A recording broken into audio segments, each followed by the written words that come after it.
I've been out of the department for 1.5 years, so I don't know what's happening. I had my concerns about what was happening the last few semesters. I was around just with class sizes and teachers starting to switch subjects and whatnot.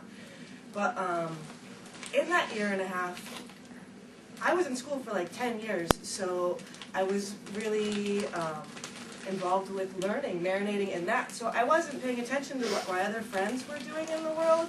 And now that I'm back there and I'm watching what people are doing, like most of my friends, it's a sad story, they're on the internet all day long on MySpace or Friendster trying to make friends.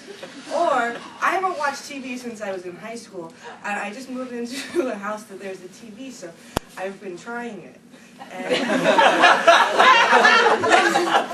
seriously, you can only watch a show for 30 to 60 seconds before I just say this is total crap. And so last night I started thinking about it, knowing I was coming here. What is missing with my friends and television, what's happening in society and technology even right now, that I'm missing from here? What is it? Well, it's like authentic interaction, community, and inspiration. And that's, I see people out in the outer world that are starving for this, and they might even know it. I mean, they're depressed, they obviously know there's something that they're searching for online all night long. And it's not foreign. So this leads me to my question here, is this is a very serious meeting compared to the meetings I've been to. There's a feeling, I'm scared of losing. The question is, what is in here? What do we feel like is infringing upon what we're doing, and what do we need to do to support and sustain it from this point? And I think like we're all here obviously because we love what we're doing, and so now we need to decide how we're going to actively, you know, help it evolve further instead of attend the wake of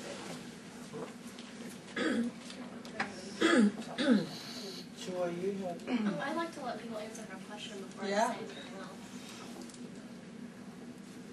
I don't know if I have a direct answer to your question, but I totally understand your TV thing and the computer thing, because I try to get involved with the community, and my husband always says he doesn't have time. Yet every time you walk in, he's watching TV or he's online.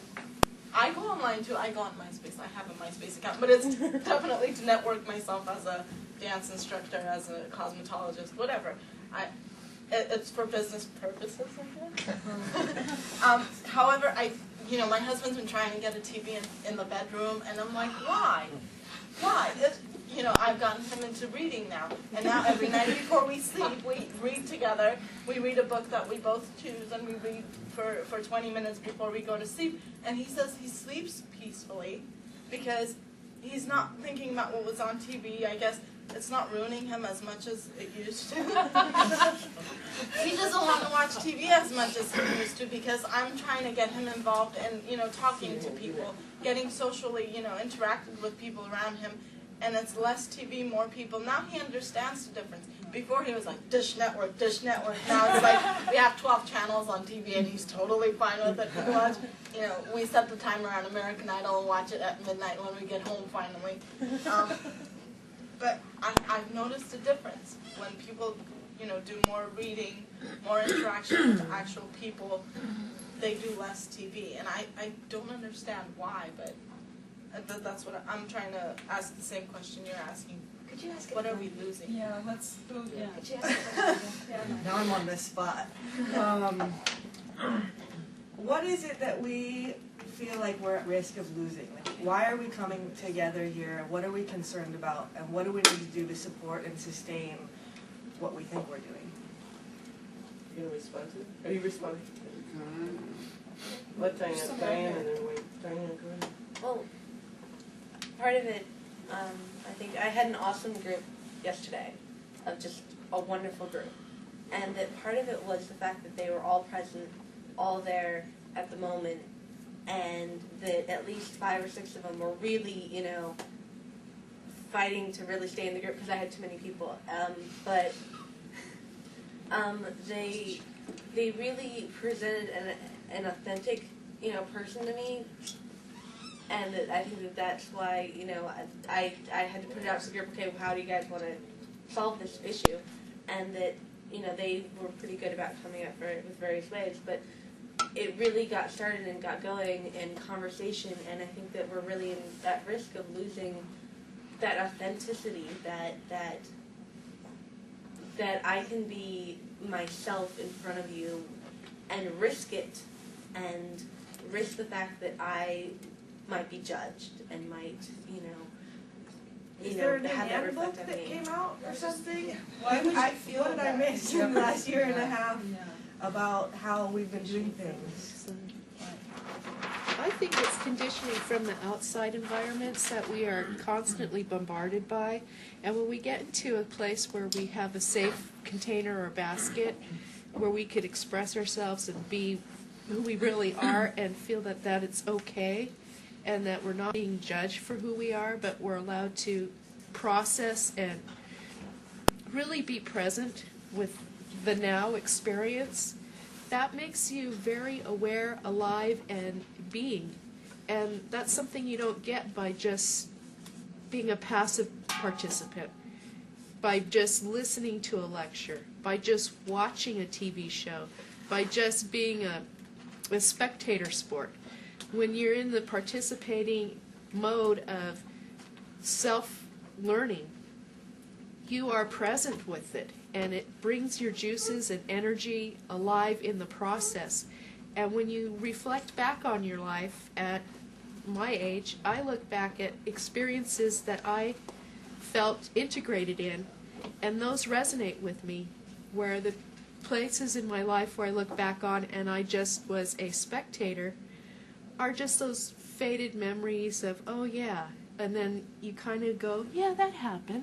But when I look back at the experiences where I was part of it, processing it, alive with it, aware, open, and present, it shapes me, it affects me, and I feel very alive and being and here. And I think that's what we're afraid of losing.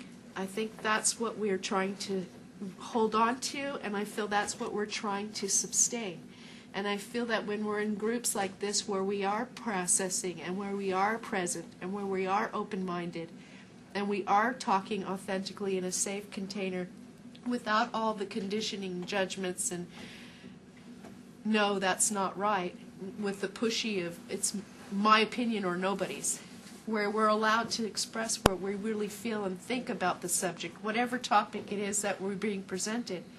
I feel that's what we're doing here and what we're trying to keep as a evolving, learning, growing process of being alive and in this world and in our earth suits. So that's what I see it. Being alive, processing, growing, authentic, being authentic, all of these things, none of them are on the syllabus. They're not on the syllabus, so why are we teaching them? That's what I mean, that's another piece. I have a sense of that, and so, I feel like, I sort of feel like a ninja sometimes, that we're doing things that are illegal and illicit, and maybe that's good. Maybe that's what makes it more appealing and attractive. But I have a sense that, we have to continue in response. What am I afraid of losing? I'm afraid of losing that part of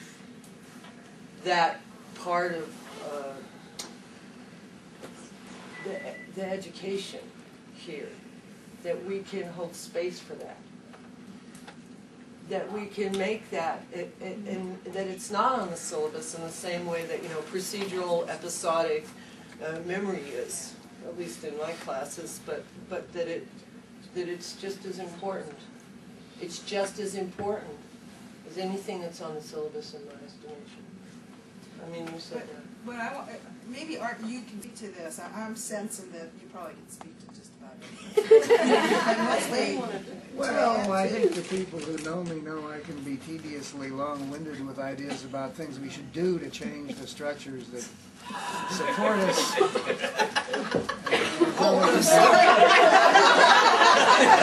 It's yours on How they could be changed to support us better.